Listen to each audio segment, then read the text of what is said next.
Welcome to the Luke Macias Show. I hope you had a blessed Christmas, and I hope you are planning to have a happy new year.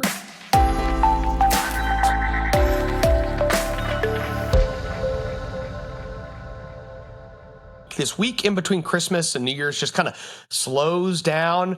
I still work from home, but it's just a little easier to manage, a little easier to spend some time with family. We're blessed. We have 4 of my 6 siblings live within about 15 minutes of us, and my parents as well. And then my wife has 6 or 7 siblings here in San Antonio within about 15 minutes of us. And so this is just a good week where we get to just call up and say, what are you doing tonight? I'm going to come over to your house. We plan some double dates with friends and family and host some more people over for dinners and lunches. And so I hope that you're also enjoying this season. I want to close the year out, and I've done this before, but I just want to tell y'all about a couple end of the year donations I am making. So first and foremost, the first amount of your finances should, if you're a believer, if you're a Christian, I know every person who listens to this is not, but if you are, you should be giving back to God. And so that hopefully is coming in the form of tithing to your local church, and then maybe giving to other Christian mission organizations, whether it's foreign missionaries, church plants, which having been part of a church plant, I think I have a little bit more of a heart for that now. And so if you are aware of church planting pastors, to be able to financially support them, home missions, foreign missions, other Christian organizations, outreach, things like that. But I've talked about this before. We should be putting into politics our time, our talent, and our treasure. And so, and I don't believe that only applies to those who are wealthy and feel like the large check they can write will maybe even sway an election. We have to all step up. And I can tell you that I'm really encouraged by talking to so many Texans across the state. I will donate less in December to political organizations and entities than in odd years than even years. And let me kind of explain why. In an even year, so at the end of next year, we will have finished an entire campaign cycle, and we will be going into the legislative session. And so I will donate more to political organizations because they are about to really start applying themselves to the work of enacting conservative policy, one way or the other, right? They're educating of the populace is having an even bigger impact because we're passing legislation during that time. So December of 2024, I will donate more of my overall budget of political activity to organizations. And in December of 2023, I will donate a bigger chunk to political campaigns. Now, Texas Scorecard is a nonprofit, so I am not here to make any endorsements. Always have to say that just as a caveat. And so I'm not going to list the candidates that I'm making donations to. And there are candidates all across the state running. They are spread out. And there's a ton of great people running. I am going to make donations. I'm going to personally donate my money to individuals running for office. And it's almost hard. Like, you always just want to do a little bit for everybody, because there's a ton of good people. There are a couple races that matter even more so to me. And so I've made donations there. But then also I want to overview some of the donations I'm making at the year end. If any of y'all get my email newsletter, you'll get this whole list, and you can donate from there. You can also reply back and tell me certain issues that matter most to you, and I can kind of give you insight into various different people who are, I think, making impactful change on that level. With that being said, my first donation is going to be to the Texas GOP. The Republican Party of Texas is under attack, and it is under attack from a bunch of moderates and establishment hacks who are mad that they are not in power. And they have decided, and honestly, they should every day just attack this institution, because the institution of the Republican Party of Texas is a threat to the Austin swamp. Now, it isn't always, right? Like, I'm not donating to the RNC because it is not a threat to the DC swamp. But the Republican Party of Texas is a threat to the swamp in Austin. So I am donating to the Texas GOP. And I'm appreciative of the work Matt Rinaldi's doing. And I will tell you that they are literally reaching out to moderate donors and establishment people all over the state, constantly telling them, do not give to the Republican Party of Texas. It's a crazy time. But that is how effective the Republican Party has been. So if your SREC member is one of the members who's been consistently fighting for the GOP to be on offense, pass policy, and go after these moderate politicians, then you should thank them. Your Republican county chairman, your Texas GOP chair. I talked about how we just won chairmanship in Denton County, and the conservative choice in Wise County is running unopposed. So Wise County GOP is about to go to a very conservative county leader who literally helped write the censure of Lynn Stuckey. Huge win. So we continue to get wins on the Republican Party side, and we should continue to financially support the Republican Party of Texas. If you never have, you should. And then you should stop if the Republican Party ever stops being a vehicle that actually is a threat to the Austin Swamp. It's real easy. You donate when they're a threat. You don't donate when they're not. I'm also donating to, guess which one? Texas Scorecard. I'm grateful of the work that Texas Scorecard is doing.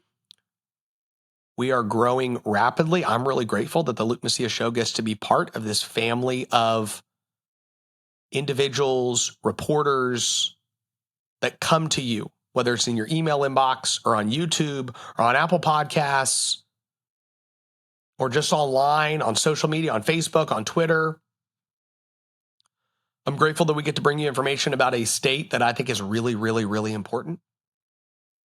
And so as you're making some decisions on where to give some financial support at the end of the year, I hope you consider Texas Scorecard among that list. There are many stories that Scorecard writes that will not get written if we don't write them. There's things that we say that will not get said if we don't say them. There's no other media outlet in Texas that will say the vast majority of the things we're saying. Next, I am also donating to Texans for Vaccine Choice. And this is an organization that I have been involved with from its inception. I had Michelle Evans on a couple months ago. Remember sitting down with a couple women who were all looking at starting Texans for Vaccine Choice at a Starbucks and just talking about what a PAC was and a C3 and a C4 and putting some basic ideas together on how to get more activists organized around this issue of medical freedom, medical liberty. And we didn't know at the time that COVID was even going to be a thing. And I'm so grateful that Texans for Vaccine Choice was started at that time and that they have continued to flourish and grow. This is something that matters to me. I have 3 kids. I do not want the government telling me what I can or cannot do healthcare wise with them. I don't want the government forcing me to stick something in their body. I think that's absurd. So if Texas is going to continue to lead on this issue, it's going to be because Texans for Vaccine Choice is strong. So my wife and I will be making an end of the year donation. Actually already have made an end of the year donation to them. News and analysis on what's happening in Texas. End your day with daily headlines from Texas Scorecard. Every day at 5 p.m., join me, Brandon Waltons, as we recap the biggest stories of the day and talk about why they matter to you. From the state capitol to town hall, there's no shortage of events happening. Keep up with it all. Watch and subscribe to Daily Headlines from Texas Scorecard.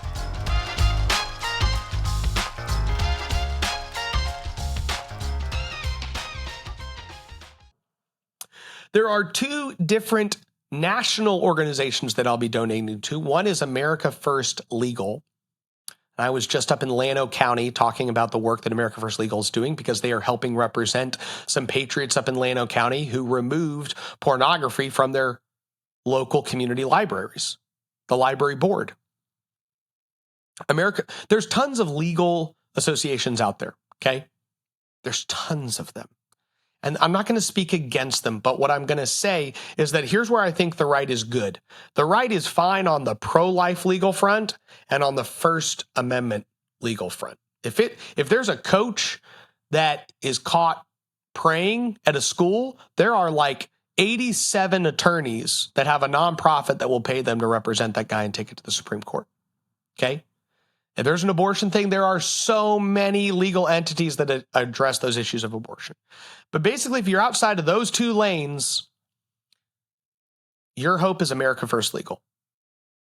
And so I love the work that they're doing. I will continue to support them. We've made an end of the year donation to that organization. The next organization we donated to is American Moment. Saurabh Sharma is a friend of mine who was bred here in Texas and built up into his early political activity through just conservative Texas politics activism and organization, but ended up in D.C. and started American Moment. I could not be more proud of the work that they have accomplished and just really admire the work he's doing. Ultimately, if they are catechizing a lot of the young staff into a conservative, let's say, worldview, into what I would describe as the correct way of thinking for the time that we are in. And so they are doing a really, really, really good job having the conversations that matter to shape what direction the right needs to go in order to address the conflict of today. And they have some great programming. I went to a panel they had in DC that was actually about basically the conservative Protestant view of strong immigration policy. I thought it was really well put together. All that being said, American Moment, Moment of Truth is their podcast you can follow along with, one of the podcasts that I listen to regularly. So we made a donation there. That covers my end of the year donations in Texas politics. Okay. Again, campaign donations as well, but each and every one of you are going to have to make the decisions on how you spend your dollars there. And I'm not going to endorse candidates on this show. But those are a handful of the donations I made that I felt like were really important. There are a lot of great conservative organizations. And if you remember my episode last year, this list was a lot longer. Okay. And that is not because I am not supporting any of the other organizations I donated to last time. It's just because I start shifting dollars into more candidates on my personal level. And so that just means that I give to less. And then next year I give to more organizations and across the board. And some other organizations we give some monthly donations to and other stuff like that. So, but end of the year, there were a couple I sat down with and said, hey, I think we should donate to these. And I wanted to bring those to you. It's really important that we are investing everything we have into making our nation and our state and our local communities better. And so I'm glad that the Texas GOP and Texans for Vaccine Choice and Texas Scorecard and American Moment and America First Legal are just a few of those entities that I'm excited to be aligned with, teamed up with, working with. We're all working towards something that we believe will make people flourish in our society and strengthen families and allow truth, things that are good, right, and beautiful to be lifted up, and things that are ugly and false and wicked to be pushed down. That's what we're trying to do, and I'm grateful that I get to come to you on a regular basis. Today's episode is going to be a little shorter than normal, but guys, I don't really want to be here. I would like to be with my family. So with that, God bless you, and may God richly bless the great state of Texas in the year 2023. I'll see you next year. Thank you for listening to the Luke Macias Show. To find out more information about what's going on here in Texas, visit texasscorecard.com.